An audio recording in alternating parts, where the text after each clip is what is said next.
Welcome, ladies and gentlemen, to our end of the year celebration. Not only are we celebrating a fantastic year in horror literature and film and games and all kinds of shit that we're going to talk about tonight, but also we are celebrating the death of 2020, which, if anything deserved a long and brutal death more than 2020, I think it might be difficult for us to come up with. But we are coming from live from the Dr. Henry Armitage Memorial High School AV room.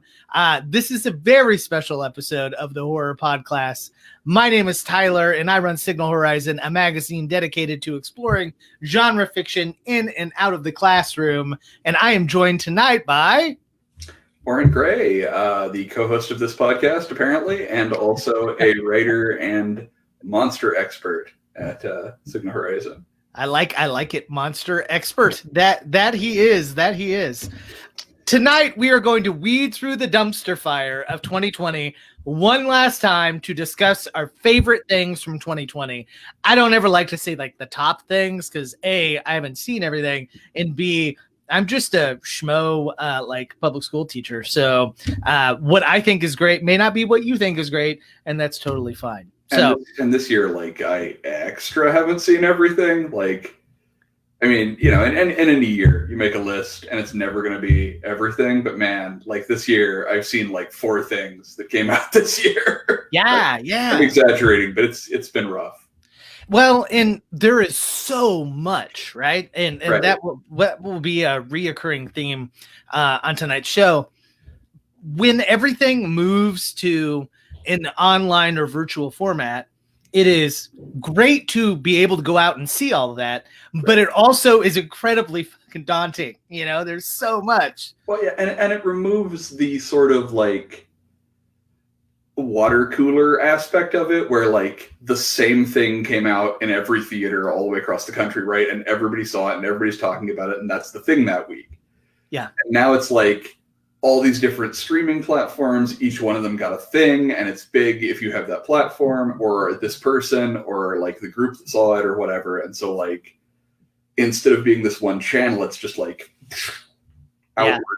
And you know, and so it's been like just like watching people in the Slacks I'm in talking about like completely different things at the same time, whereas we'd all have been seeing like the same movie in a theater that week or something.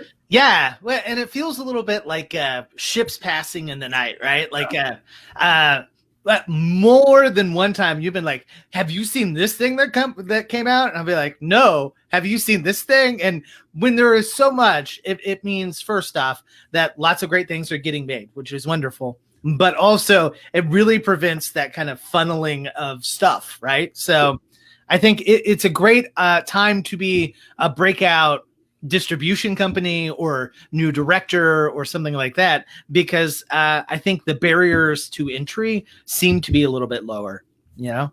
So there's a lot more stuff getting made, and I think that's good.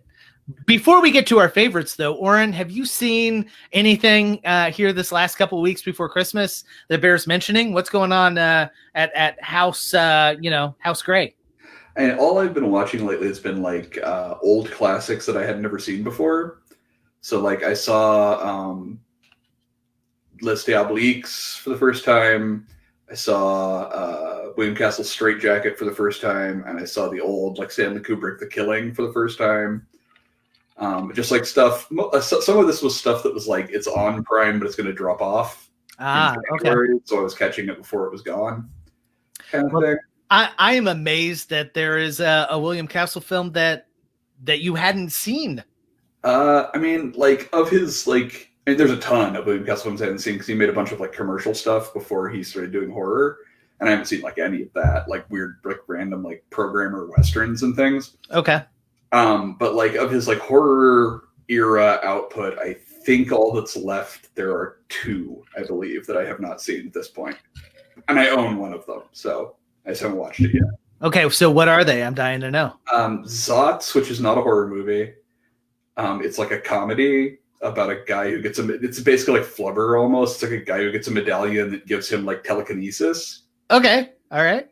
And The Spirit is Willing, which is like a jokey ghost movie. Okay. And there's one other one actually that he made a little bit later that's like a science fiction thing, and I cannot remember the name of it right now. But well, you heard it live here. You guys could go watch a movie, from William Castle before Oren Gray. I mean that I just feel like that's a divergence in the timeline that we need to get on. Yeah. You got to hurry though, because I've already got Zots, so it's coming up soon. It's coming. So, what'd you think of that Stanley Kubrick film? It was really good. It's basically like it's a caper movie, I guess, like a crime movie, and it's basically like one of the darker Coen Brothers movies, only from 1956. It's really good, and it does like some really cool stuff with, and I don't want to say chronology because it's not. I mean, it is told out of order, but like it'll tell scenes over and over again and start in the same place but diverge what it tells each time. Okay. It's really cool. It's a really good movie. So speaking of like a darker Coen Brothers movie, one of the things that I watched this week, it didn't make any of my lists. I'm still kind of processing it, but it got all kinds of buzz. It was called The Wolf of Snow Hollow. Yeah, I've been hearing a lot about that. Yeah. So it is like, Fargo is really dark to begin with, right? But it's instead of bank robbers, maybe it's about a werewolf, kind of.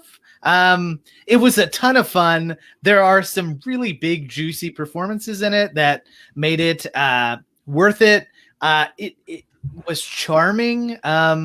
So yeah, like I still don't think it would make my top 10 just because I'm sick of things being called slow burns, and I'm in desperate need of some fast burns in my life. And so it wouldn't make my top 10. It's worth it if you can check it out on a streaming platform. I bought mine because I don't think it's available yet on in anybody, but I think somebody's going to pick it up pretty soon for distribution. Maybe Shudder. So it seems like it has to be available somewhere, at least like to buy VOD, because yeah, everybody's been seeing it. Like I've been seeing tons of people talking about it.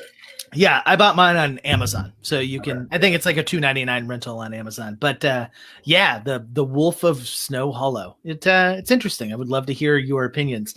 If maybe you liked it a little more than me, feel free to leave a comment. If you can see the stream, those comments get up here, and we'll totally put you on the big screen if you've seen it and wanted to add in. I would also add, it's been on my watch list for a while. I checked out the new Mutants, so I am excited to watch that, even though I'm sure it's terrible. Yeah, I would maybe stop short of terrible. It's not good, by any marker. Was it entertaining? Yes. Was it short? Yes. Could I classify it as a slow burn? No. So that very low threshold, it was fine. Yeah. I feel like it's going to be a crappier version of Legion, which I'm fine with. Like Legion was so good, I'll take a crappy version of it. It's not nearly that smart. Yeah. Legion's got a lot of really cool shit going on with it. So here is what I will tell you about the New Mutants. It very explicitly riffs off of Nightmare on Elm Street Part 3, The Dream Warriors, right? Because everybody's got like a power, right, in real life. But they're also both confronted. I think this is in the trailer, so maybe tune out for 5 minutes if you don't want to be spoiled for the New Mutants. But they each have to confront like their worst nightmare, like the thing that scares them the most, you know? Right. So like as an homage to that, it's very cool. Everything else in it is not good though. So the CG like it was probably great for like 2009 when this movie was made. I know it wasn't 2009, but it was a billion years ago though. It also probably wasn't great then. Yeah. I mean, let's be honest. Like this was never a high budget movie. It probably wasn't great. Yeah. It's got Taylor-Joy, right? From Yep. Queen's Gambit. Yep. She's awesome. She's great. She is such an interesting looking person, but also actor, and we have seen how diverse she can be as of late. She is playing a Russian, I think. Right. She's magic, right? She what? Say it again. She's magic, right? Yeah. I mean, I don't remember the character's like non-code name, but could be. I think it's magic. I think they only refer to her by like her real name in here, which is like Tatiana or some shit. Yeah. That's magic. Yeah. Very good. She's fine. It's also got Arya Stark in it as like a werewolf of sorts. So maybe that's my theme. I was just really into werewolves this Christmas. But yeah, there's some problematic stuff about like some nativism stuff that's not wonderful in this. I don't think it's nearly as bad as some people made it out to be. If you can watch it for free, totally should.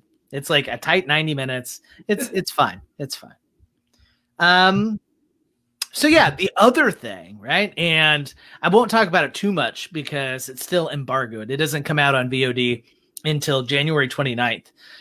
It's an IFC Midnight film. So my experience with IFC Midnight is that it's typically a higher quality, slow burn, cerebral stuff. But their newest is from an Iranian director. And I didn't write his name down, but it's an Iranian director. It's the first film that was produced and distributed in the United States that the Iranian government has also sanctioned a cinematic release in Iran. So, the long story short is it is a mother and a father. They are Iranian immigrants that end up spending the night in a hotel, and it is very akin to maybe The Shining. There is some like immigrant horror elements to it.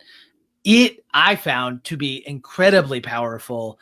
I would put it very close to the same type of film that His House is. Maybe it doesn't quite have the same. I originally, when I wrote up my review, which I haven't released yet, but I called it refugee horror, but it's distinctly not refugee horror because they, by all accounts, they immigrated to the United States in a non-emergent fashion, right? Like they wanted to make their lives better, but it wasn't because they feared for their lives. And I think that there is some guilt that plays into all of that. It's fucking fantastic. So keep it on your radar. It gets distributed January 29th. That's all I'm going to say about it. But it's called The Night. So check it out from IFC Midnight. I think it'll be available on VOD starting on that date. So yeah, it's quite good. I will also briefly mention last night I saw the new Chloe Grace Moritz movie called A Shadow in the Cloud. It's a period piece where she plays a fighter pilot. It involves gremlins and a hidden baby. That's all I'm going to say. It's fucking weird. It's also got an 80s synth soundtrack, despite the fact that it takes place in World War I or II. Very odd choices, but kind of fun. I'm excited about 80s synth gremlins. I'm on board. Yeah. The CG is not like the entire time. My wife hates watching scary movies, period. But when I convince her to watch something like this, I spent the entire time being like, it wouldn't have been that difficult to make a really cool looking puppet and it would have held up really well. And she's like, Tyler, give it up. Nobody gives a shit. I certainly don't. So yeah, but for the record, it would have looked better. Also, obviously people do, even though they don't know they do.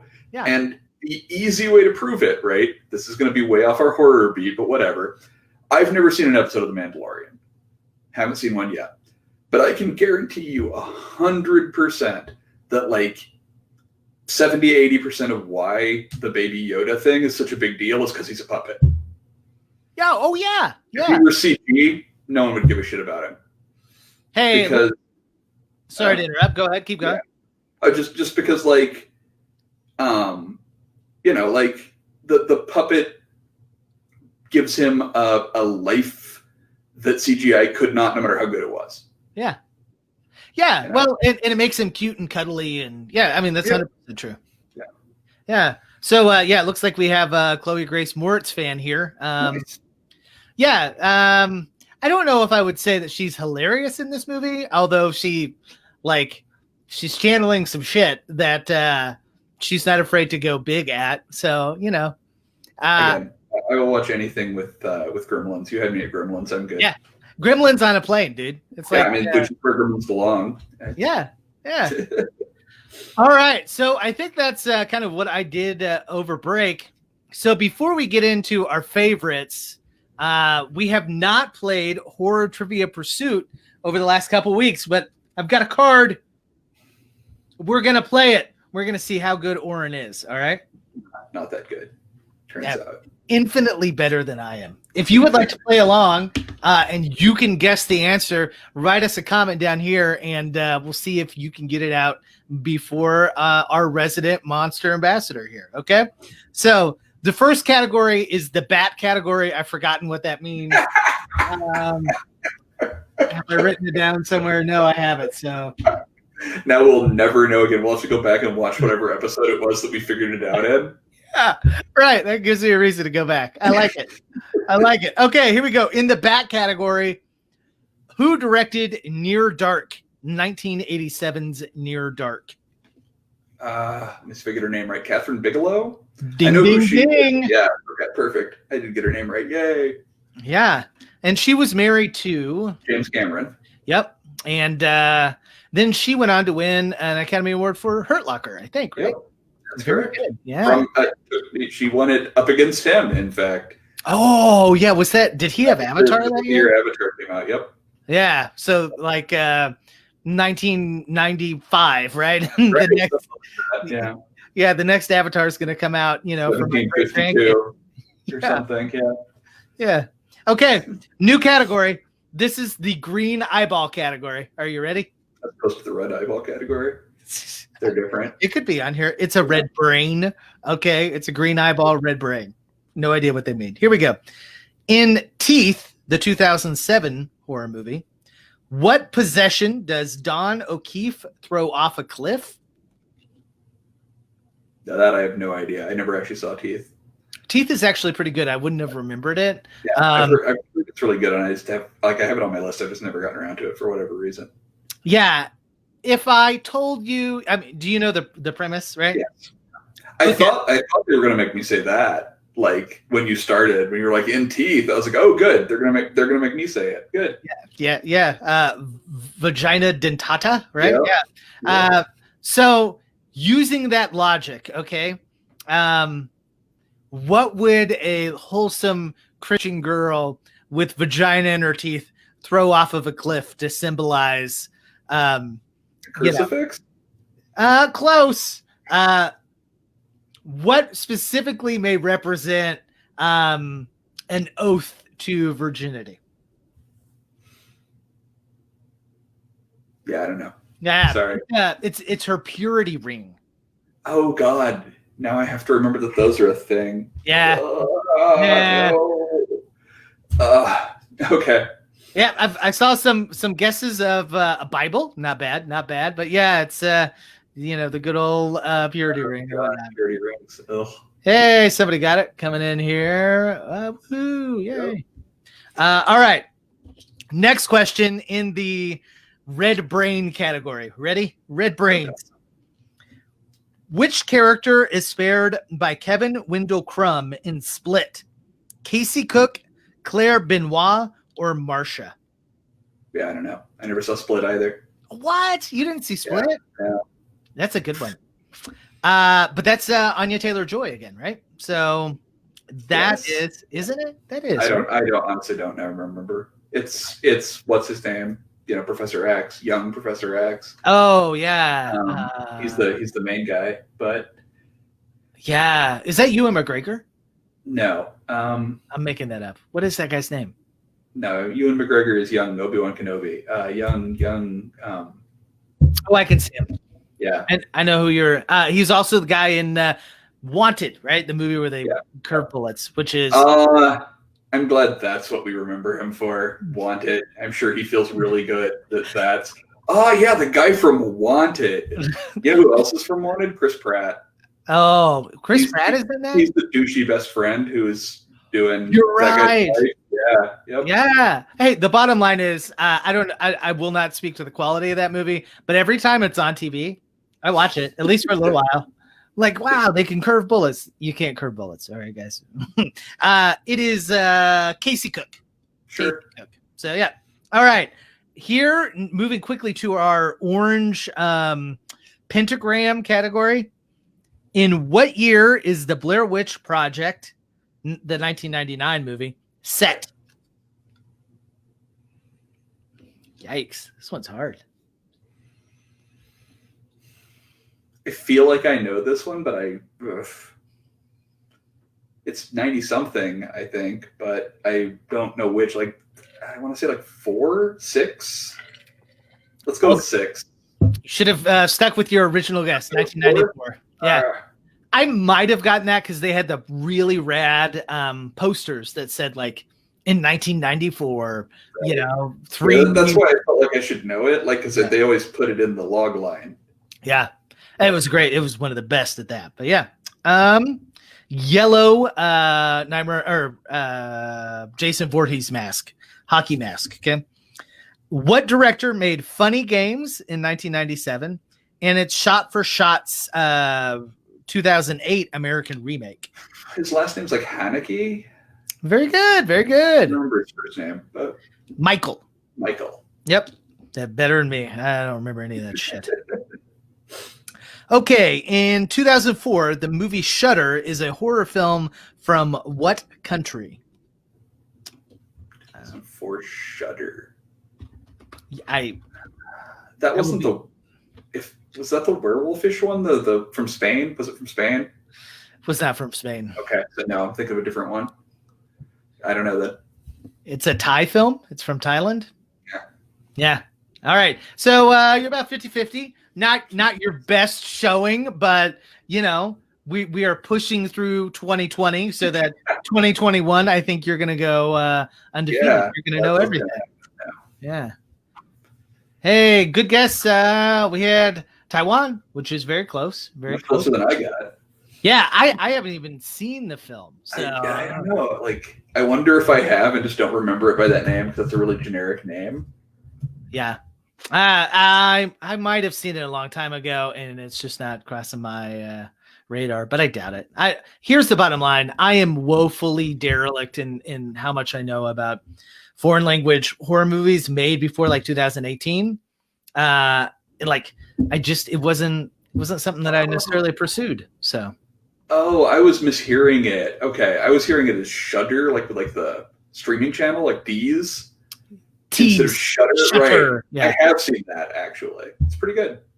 Very good. I'll check it out. And we have Liz recommended it. So I want to say it got remade too, maybe. Looks like Jason, Spirit Photography, was one of the companies that made it. Very cool. All right. Hey, I love being able to show everybody's comments. Keep them coming. Cool. Yeah, that's nice. All right. So let's move to the bulk of tonight's festivities. We don't have a really great order for what we are going to talk about. We usually have at least some sort of format that we have come to rely on. But I think this week, especially because 2020 was so hard, we just want to talk to y'all and we want to talk to one another about the things that brought us some joy. So, Warren, what is one thing that brought you joy this year? I'll go ahead and go with one of the only books I read this year, which was Adam Cesar's Clown on a Cornfield. Oh, yeah. Which was super good and really good 2020 reading. It was very, very angry, very, very good for this fucked up trash fire of a year. Yeah. And I think what Adam does so well that a lot of writers don't do, including some of the very best in the genre. He writes teenagers so freaking well, so genuine and honest, and they're not these archetypes. They're not these stereotypes. They all have personalities that differentiate them, and they are more than just teenagers, which I think sometimes people just for right or wrong, kind of fall into. And this movie especially gives them that. One of the great things, like what all the stuff Adam does, is like he takes this like exploitation horror subject matter and he finds in it real people. He finds like real human, whatever their age is, teenagers or adults or whatever they may be. I mean, he's really good at teenagers. You're right, but he finds like real human beings in these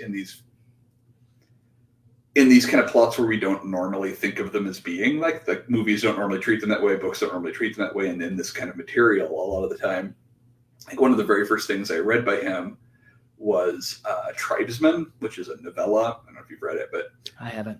It was a novella he did that was like inspired by the like Italian cannibal movie. Oh, okay. Thing. And like I was expecting to super not be into it because that's not my genre. Like I'm not a big cannibal movie fan, and like just the way he mined it for both like the nostalgia of that, but also like the really the very human way he portrayed the characters is just something that I've seen in all of his writing, which has just been really great.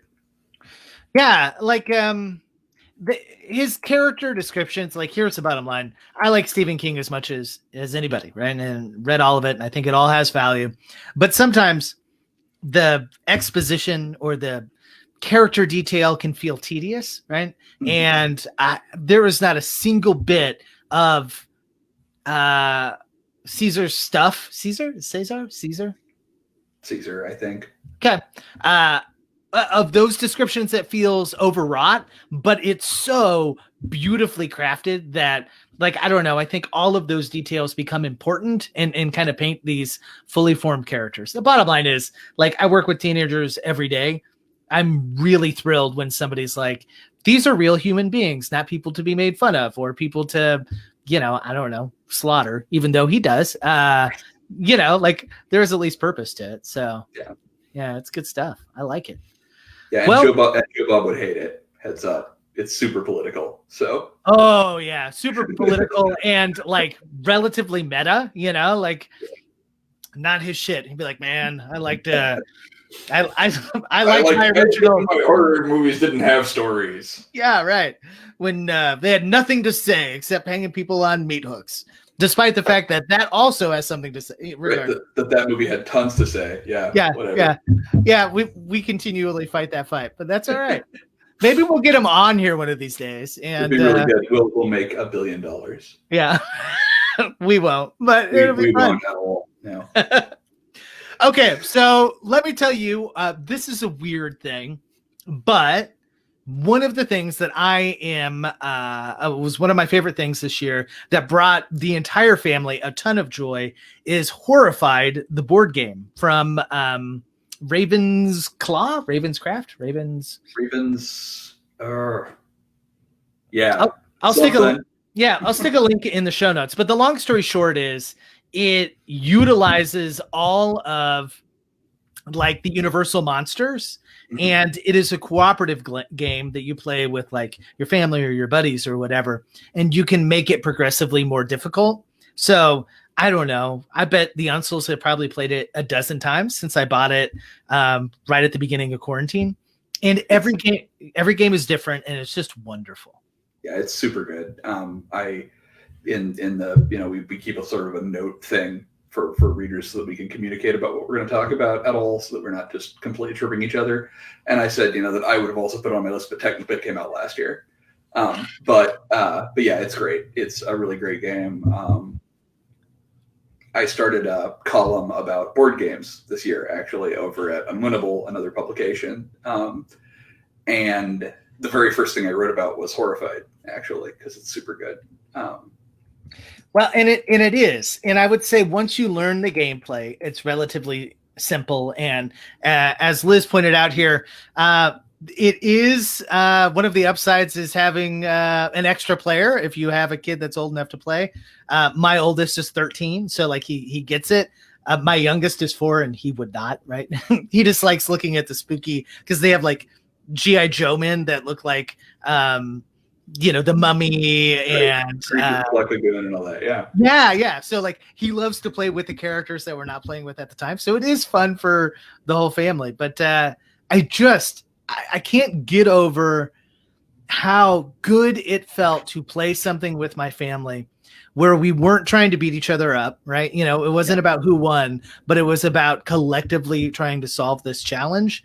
And I don't mean to make it, super relevant or whatever, but I sure feel like that's how the entirety of this year has been for the Untils. Like, okay, how are we going to figure out how to make all this shit work, amongst the 3 or 4 of us? So it is a super great game, and it plays beautifully. The play is super smooth. Everything works. The co-op elements work beautifully. It's really great.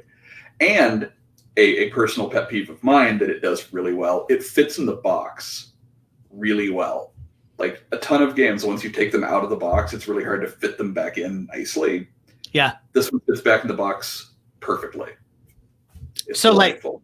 Like we played this game like either right before or right after we tried to play Monopoly again, and I realized how much I fucking hate Monopoly. But the really great gameplay element of this particular game is that there is a clear end to it, right? And the time starts ticking immediately, not the actual time, because it's based off of how many cards that are left. But like there is an end time to this game, and it's relatively quick. So like you can play multiple versions of it in one night, and it's totally doable, and it doesn't take up the whole evening. So yeah, I dig it. My board game contribution from this year would be Betrayal at Mystery Mansion. Okay, talk to me about it. I don't know it. So it's a version of Betrayal at House on the Hill, which I don't know if you've ever played that, but Betrayal at House on the Hill is kind of the horror board game, right? Like it's the creme de la creme of horror board games.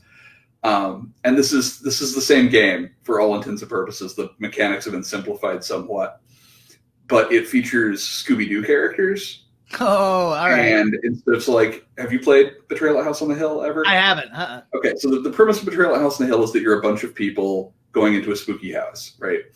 And you walk around in the spooky house until you find clues, and when you find enough clues, a haunting triggers. And the haunting, when it triggers, it's random, but it's, the more clues you find, the more likely it is.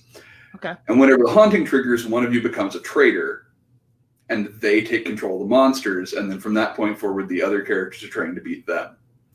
And who becomes the traitor is also random. The Scooby-Doo version, it's basically the same thing, except that it's all like cuter, right? And the hauntings in question are based on actual old original Scooby-Doo episodes. Oh, great. And you have a little bit more control, like this is maybe played with younger kids, you have a little bit more control over like how it plays. So you can control a little bit more like what monster you're going to run into or what the haunting's going to be like or whatever.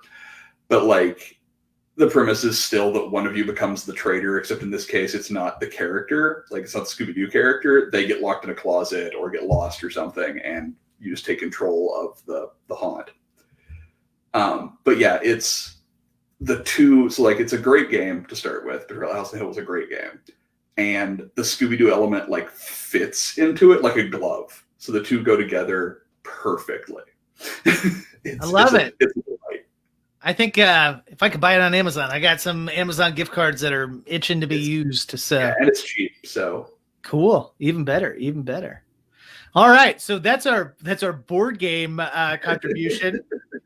So I think just for the sake of, making sure we leave some time at the end to talk about some other stuff, I'm going to lump a few of my movies together. Oh, yeah. Number one, I didn't mention it last time, even though I should have. The Dark and the Wicked is a new film, just came out. It's available on Blu-ray. It's also available on VOD. It feels very much like in the same vein as Hereditary and Relic. It's a movie mostly about the changing hands from matriarch to matriarch, from patriarch to patriarch. But like at its basic core, it's about parents that are getting old, and those of us adult children that are going to be tasked with carrying on the family and taking care of them. It is not a feel-good movie, but it's really fantastic. So, I think it definitely bears worth a watching. But I would be super remiss if I didn't talk about Host, which is on Shudder. That is their 60-minute movie made on Zoom. I'm not going to spend a great deal of time talking about it here because we've talked about it in past episodes, and like literally everybody and their brother talked about how amazing it is, and it is that good, right? Yeah, it's fun. And it's really short, right? Like it's like 62 minutes or something, like barely even feature long. But my number one movie of the year, and you can check out my top 10. I'll put a link in the show notes over at Signal Horizon. But my number one movie of the year, beyond a shadow of a doubt, was Blood Quantum. And I love a good political horror movie. I think indigenous horror is poised to enter our zeitgeist and our conversation at just the right time. And Blood Quantum's got a severed penis in it. So, hey. Yay. Hey. Yeah. Yay. So I made like a list. I wasn't sure what we were doing. So I made a list of like movies. And like one of the things I ran into this some of the other places I write for, we're wanting people to do like best movies of the year lists and that kind of thing. And I was like, what came out this year? Like what counts, It's like, yeah. So because like you, I saw a bunch of this stuff at Panic Fest, right, in 2019 and not in 2019, but in the very beginning of 2020, like in January, which feels like, 1916. It feels so long ago, but it does. And I was like, so, do they count? Do they not? And so, like, I ended up sort of making, like, multiple lists because I didn't know what counted, what doesn't. So, like, a few things I saw at, like, Panic Fest that I really loved or around that time was, like, the Mortuary Collection, which I didn't see Panic Fest, but came out around the same time. Disappearance in Clifton Hill, VHES, The Vast of Night. And these are all, like, movies that technically came out in 2019, but got wide release this year. So... yeah, I'm counting them. Those were all movies I really liked from them. Well, that my golden rule is if it doesn't get a wide release, I think it's shitty to put on my list of that year because then people can't go and watch it, Right. So I always feel like that about a lot of end of the year lists. It's like, here's a bunch of movies that you can't see. Yeah, right. And so just let me fucking talk about how privileged and cool I am that I got to see these movies. When in all reality, I legitimately put out my list because I think they are films worthy of that larger audience. But like at the end of the day, directors, movie producers, distribution companies, Signal Horizon, me, I want you to see more movies. So everything on my list, you can go either find free streaming somewhere or you can buy like on VOD like right now. So that's because like I remember like Tigers Are Not Afraid. I mean, this is from a little bit back, but Tigers Are Not Afraid, like I saw it like 2 years before it got a wide release, and that movie was amazing. Yep. I don't know why like people camped on that thing for so long, but it was great. Well, I think it ended up getting distribution through Shudder, but that's what was bonkers is that nobody took a chance on it, Right? Yeah. Which I feel like I need to make a massive caveat because like a Kansas City girl through and through, Jill Six has a movie that premiered at a couple of film festivals that I saw and is going to get a wide release through Arrow, but like not until March or whatever. So it would have made this year's list, but like you got to either know somebody or have been in the right place to see it. And like, this is my little preemption here to say, go watch that movie because it's pretty rad. It'll be on next year's list. Yeah, hands down. But I also think that's a relatively easy way for me to create that list and be like, look, because otherwise it's like, okay, well, I saw it at Fantastic Fest 2019, but I saw it at the freaking Overlook Film Festival in 2020. So it just gets super confusing. Right? Yeah. So. Yeah. Any other movies on your list? So the movies on my list that did officially come out this year, like if you look up on IMDb, they say 2020 on them, were a movie on Netflix called The Call, which is Korean, which is really good. It's got some problems about how it portrays mental illness, but it's really good. And like pretty much all stalker, serial killer type movies have problems with how they portray mental illness. So, grain of salt there. But it's really good, and like it does some of the kinds of like time loop type stuff. It's not really a loop in this case, but like messing with time and things that movies like Happy Death Day or whatever have done. But it's like way darker and way, grimmer. It's really good. Yeah, you've been beating that drum. I got to check it out. Yeah, I liked it. So that one, His House, was on my list. We saw it. It was really good.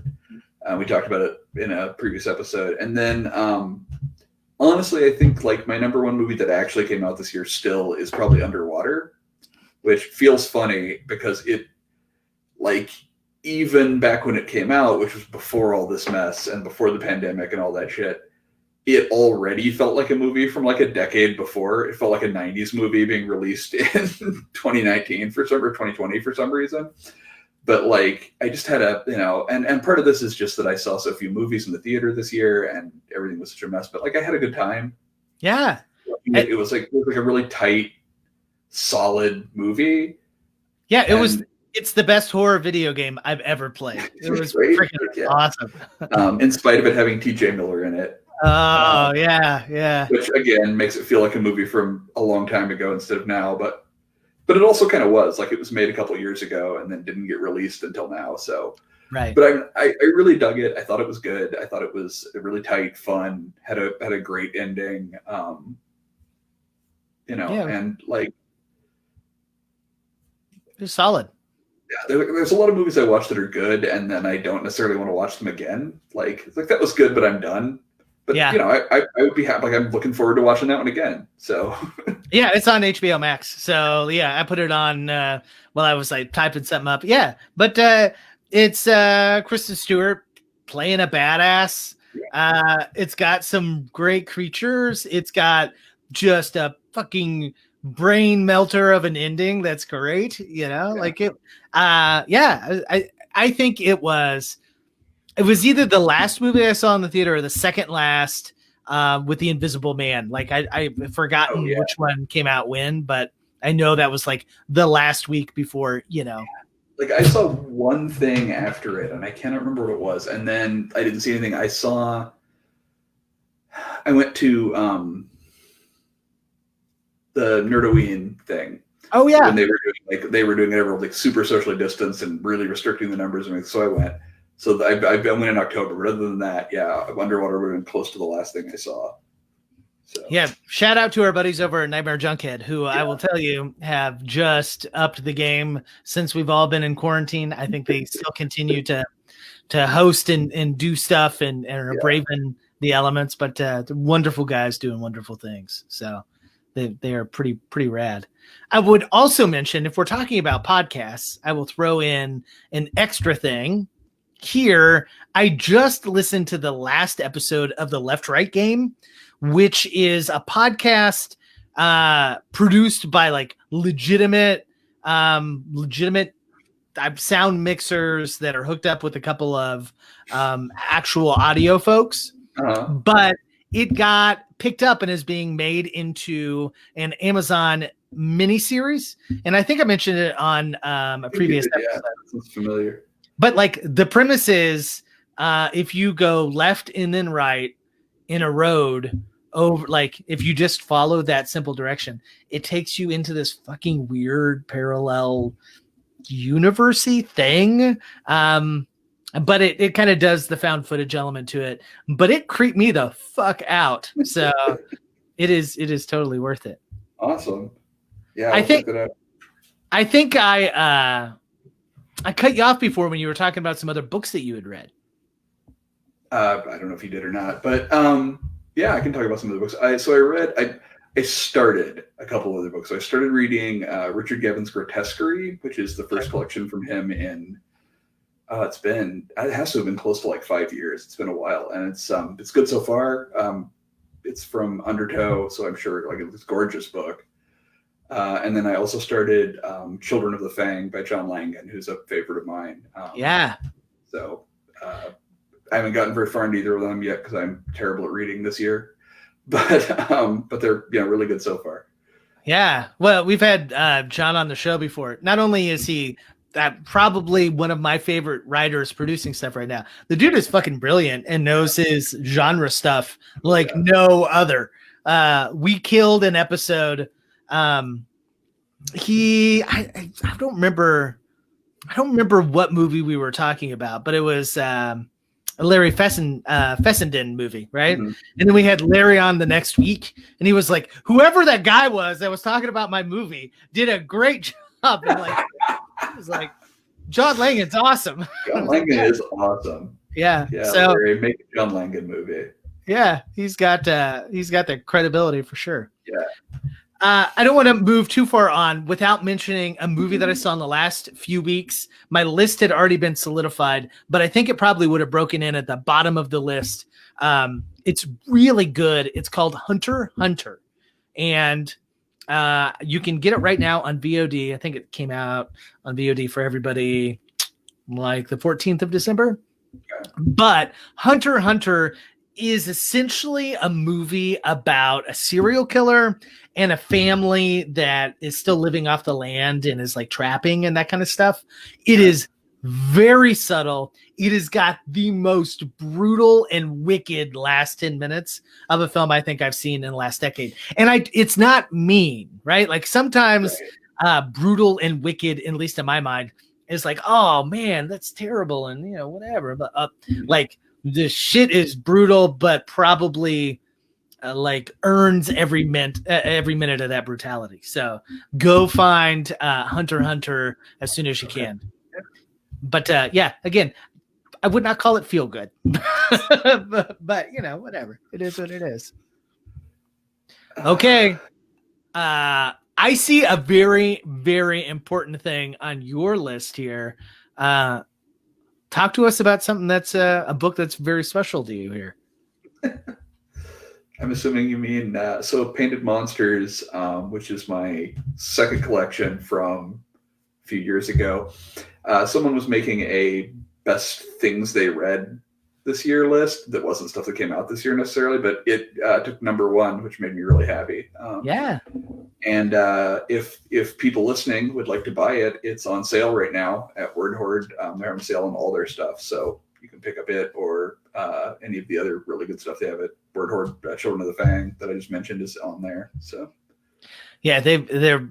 I mean, I can't preach about how good Word Horde is enough. Like you can pretty much just pick anything that they produced in the last, 5-10 years and it's all going to be fantastic. So, I mean, I really love working with Ross, and everything else I've read from him, from Word Horde has been just dynamite stuff. So yeah. Not to mention that collection. That collection alone is fantastic. So I'm glad to see some other people giving the love to Painted Monsters that that it deserves. So very good.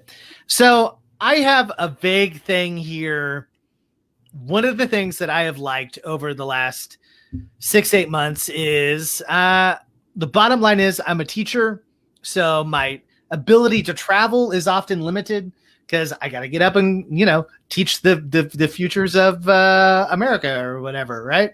But it means that I can't go to as many festivals as I would like to. It means that we can't, at Signal Horizon, cover as many things as we would like. We have expanded our coverage, starting to pay some authors. So if you have an idea for an article, pitch us, send it to tyler@signalhorizon.com.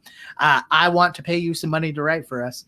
But most, if not all, film festivals moved online.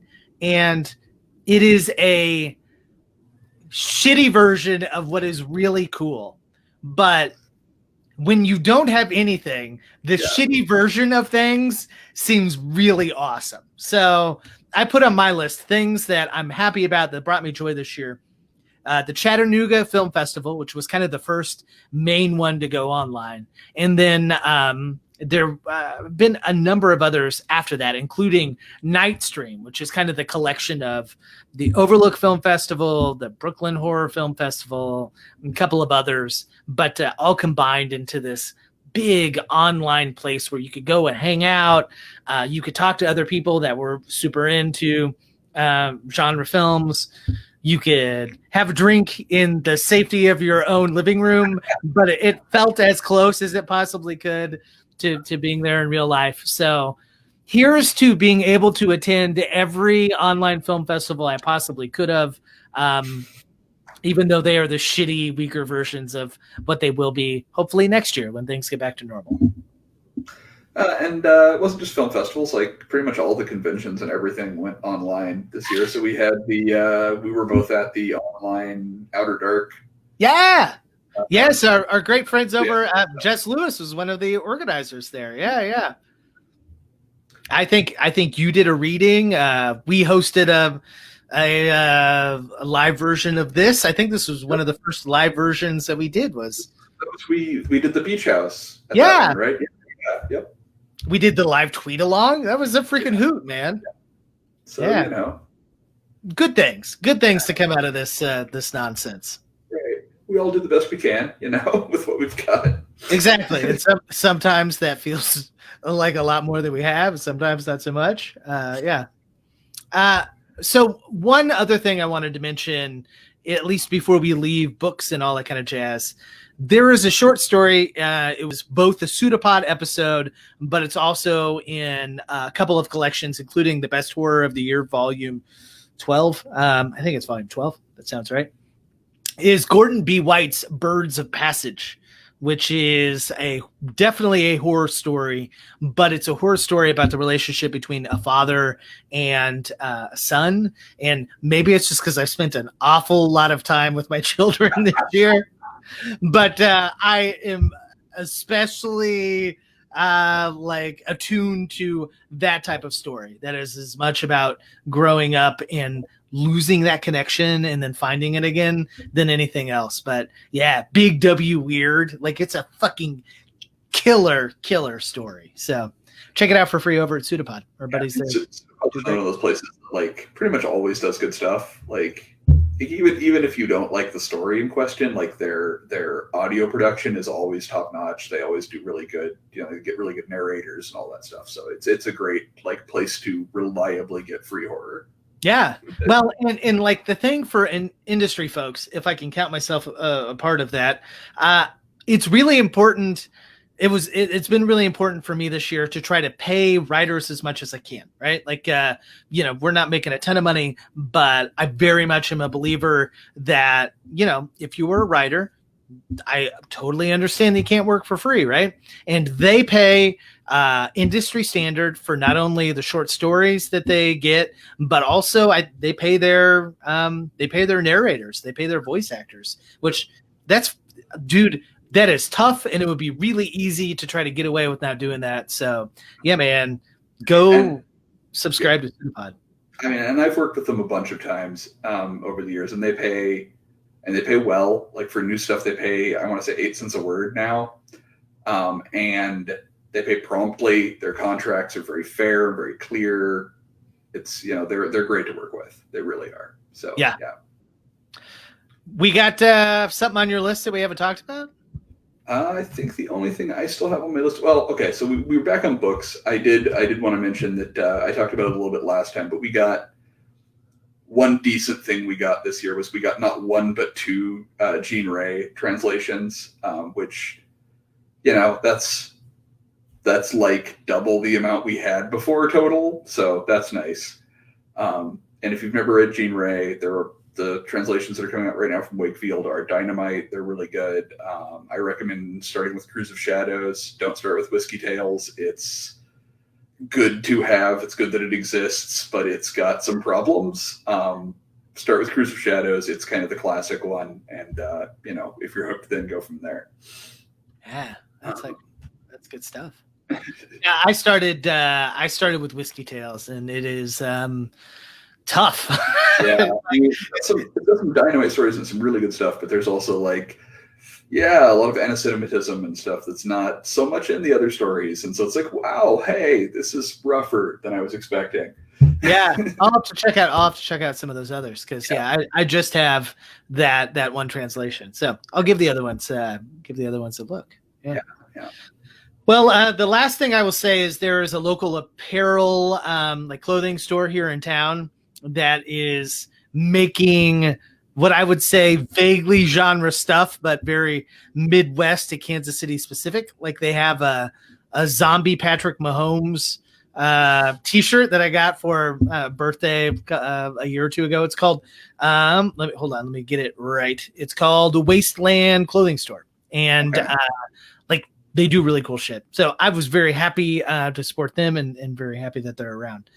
But the last thing I'm happy for, we started Signal Horizon 2 years ago, admittedly because I was going through a tough time. I was facing a lot of like teacher burnout, which is a very real thing. So if you're a teacher that's listening, I've been there. I understand it. It is a battle we all fight.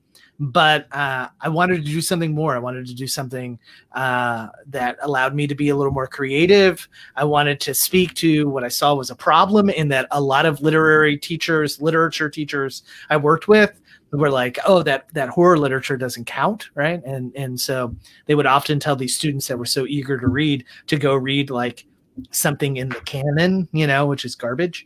But yeah, I started Signal Horizon, and I can tell you today, we will end the year just a hair under 1 million unique visitors for 2020. So that's nothing compared to, the mainstream big periodicals that are online. But I'm really proud of our growth. I'm proud that we have reached an audience both there, but also here with the podcast now that we're doing live versions. I'm really, really excited to see what 2021 holds for you and me and everybody else. Hopefully, man, it's got to be better, right? Like maybe. Yeah. It's like, I am not going to be thank you, Facebook user, for the congratulations. I am not gonna be the guy that's like it's bound to be better because I've been burnt with that shit before. But I hope so, though. I know, right? I can hope that it will be better, right? It's got to be. I hope. I don't know. I guess the next few months are going to be telling. But I legitimately would really like to hope that in September of 2021, Fantastic Fest, which is kind of the festival that kicks off my personal festival journey every year, is a go, right? Like I hope that it becomes a thing. I think we'll be pushing it. Yeah. Maybe. I don't know. I don't know. I feel like festivals are going to be, I don't think they're going to happen next year, but we'll see. Like, I don't know. We'll see. But like, even if they don't, like, even if we're still in this mess, like, I hope that we're all just feeling a little better about it by next year. Like, just, but yeah. Hey, we'll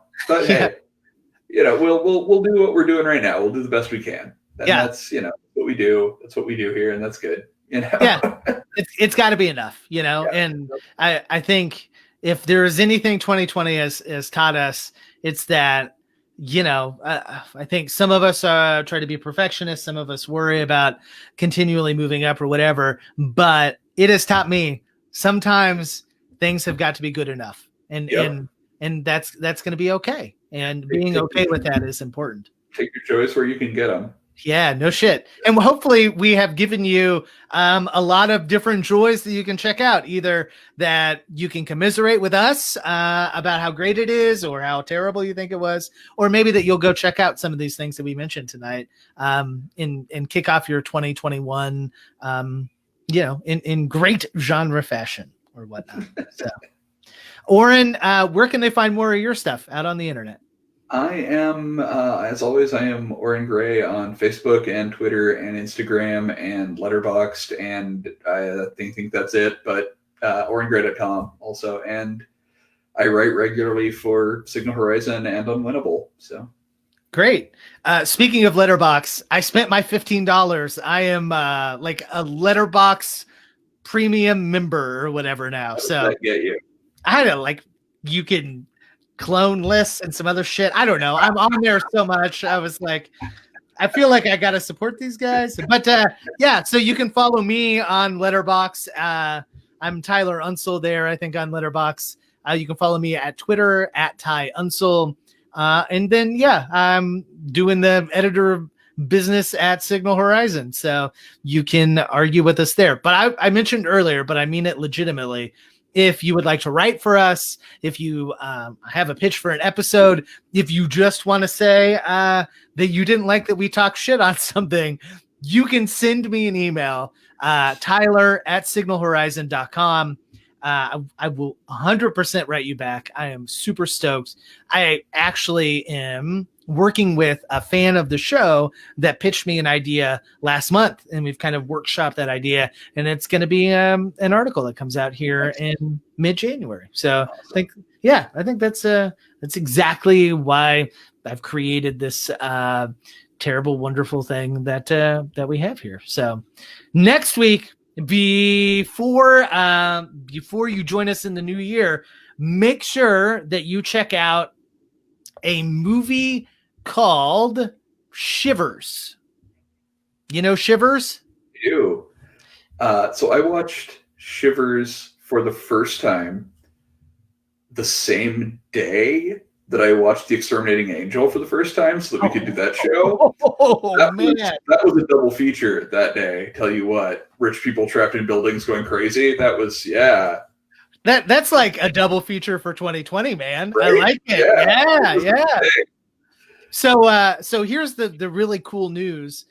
We want you to go watch Shivers, because we're going to be joined by the director of the Beach House, Jeff Brown. I got to interview him a couple weeks back, and you can check out that interview on our YouTube channel. But like, he was such a cool guy and down with what we were doing. He's like, can I come on for, like a regular old episode? I was like, yeah, yes. Yeah, right. Like, yeah, we only get the people that no, we don't get anybody. So yes, Jeff Brown's going to be joining us from the Beach House. It made my top 10. You can check it out on Shudder right now. The Beach House has some great ooey gooey, creepy, vaguely Lovecraftian stuff that I think is it's pretty fun. So until then, tomorrow is New Year's Eve. Be safe. Don't go to a freaking party. Stay home. Don't go to a party.